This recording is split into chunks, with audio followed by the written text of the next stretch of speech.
नमस्कार साथियों, जय सिया राम। यह डिक्टेशन न्यायालय और अन्य डिक्टेशन एग्ज़ाम के लिए तैयार की गई है, जिसमें काफ़ी अच्छे वर्ड्स को शामिल करने का पूरा प्रयास किया गया है, जो आपकी डिक्टेशन एग्ज़ाम और उसके अभ्यास के लिए काफ़ी उपयोगी साबित होंगे। तो चलिए डिक्टेशन स्टार्ट करते हैं। डिक्टेशन स्टार्ट होगी 3 सेकंड बाद। 1, 2, 3 स्टार्ट। भारत की संघीय व्यवस्था में न्यायपालिका की महत्वपूर्ण भूमिका है, जो केंद्र तथा राज्यों के मध्य एक मध्यस्थ का कार्य भी करती है। Full stop. अन्य राष्ट्रों में प्रतिकूल भारत की न्यायिक व्यवस्था एकीकृत है। Full stop. जिसके सर्वोच्च शिखर पर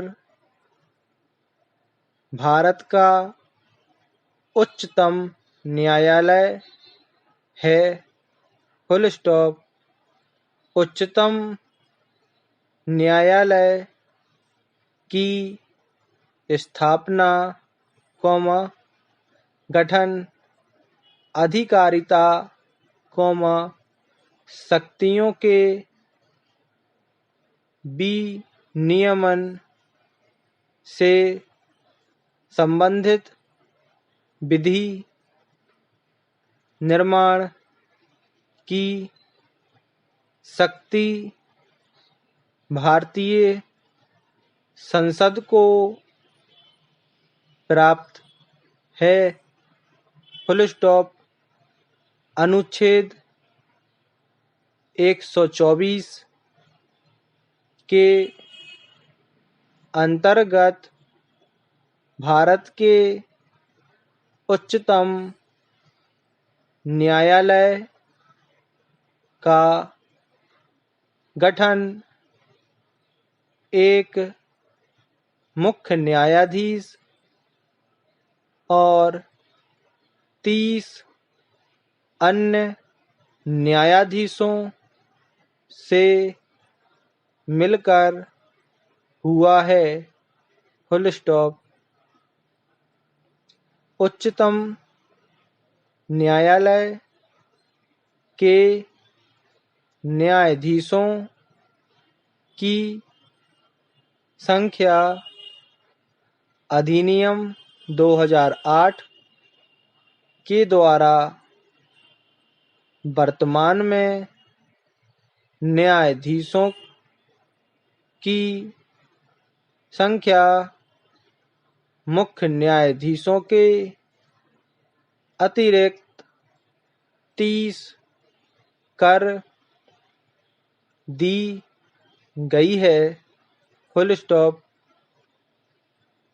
राष्ट्रपति उच्चतम न्यायालय की खंडपीठ भारत में कहीं भी स्थापित कर सकता है। Full stop. भारत का उच्चतम न्यायालय देश की राजधानी नई दिल्ली में स्थित है। Full stop.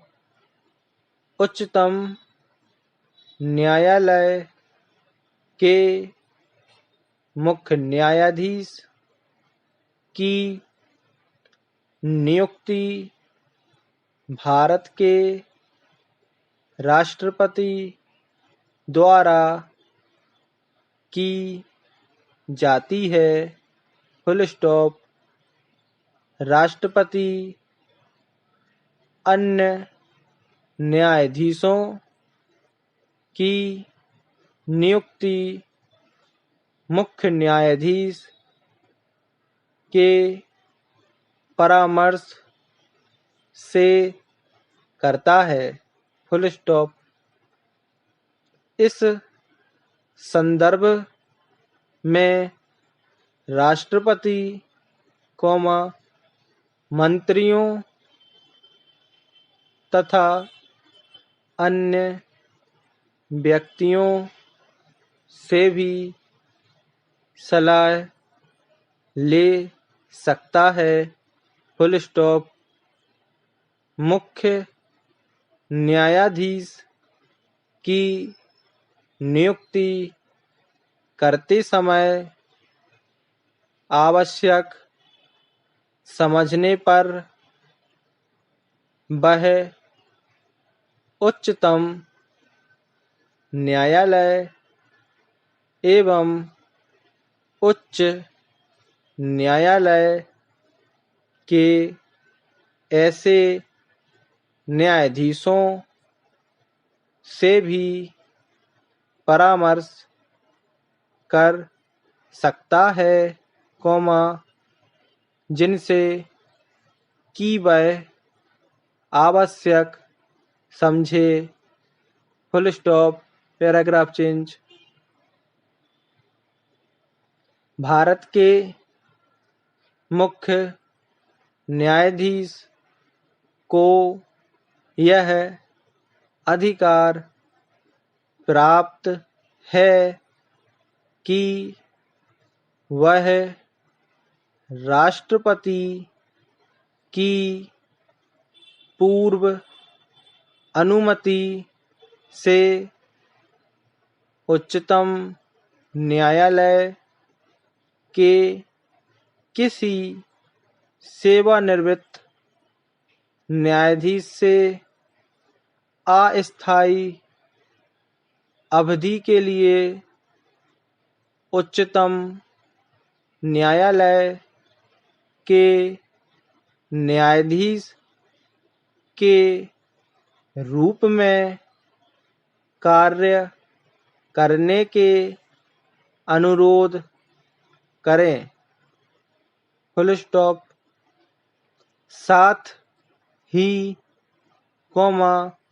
यदि स्थायी न्यायाधीशों में गणपूर्ति की कमी है तो भी किसी उच्च न्यायालय के न्यायाधीश को अस्थायी अवधि के लिए उच्चतम न्यायालय का न्यायाधीश नियुक्त किया जा सकता है। पूर्ण विराम। इसके अतिरिक्त राष्ट्रपति की पूर्व अनुमति से मुख्य न्यायाधीश ऐसे व्यक्ति से भी उच्चतम न्यायालय के न्यायाधीश के रूप में कार्य करने का अनुरोध कर सकता है, जो उच्चतम या फेडरल न्यायालय का न्यायाधीश रह चुका हो, या जो उच्च न्यायालय का न्यायाधीश रह चुका है और उच्चतम न्यायालय का न्यायाधीश नियुक्त होने की सम्यक योग्यता रखता हो। इस पूर्णविराम। उच्चतम न्यायालय का न्यायाधीश नियुक्त होने वाले व्यक्ति में निम्नलिखित योग्यता होना अनिवार्य है। पूर्णविराम। वह भारत का नागरिक हो, वह पारंगत विधि वेत्ता हो, या किसी उच्च न्यायालय का या ऐसे दो या अधिक न्यायालयों का लगातार न्यूनतम 5 वर्ष तक न्यायाधीश रहा हो, या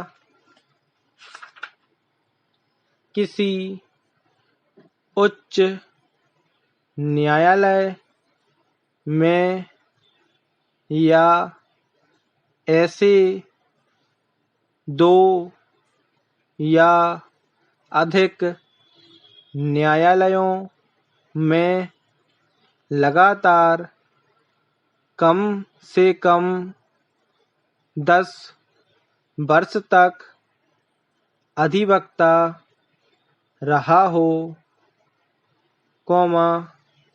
उसकी आयु 65 वर्ष से कम हो। पूर्णविराम। स्टॉप। धन्यवाद दोस्तों। डिक्टेशन के लिए चैनल पर बने रहें और सब्सक्राइब करें। धन्यवाद। जय सिया राम।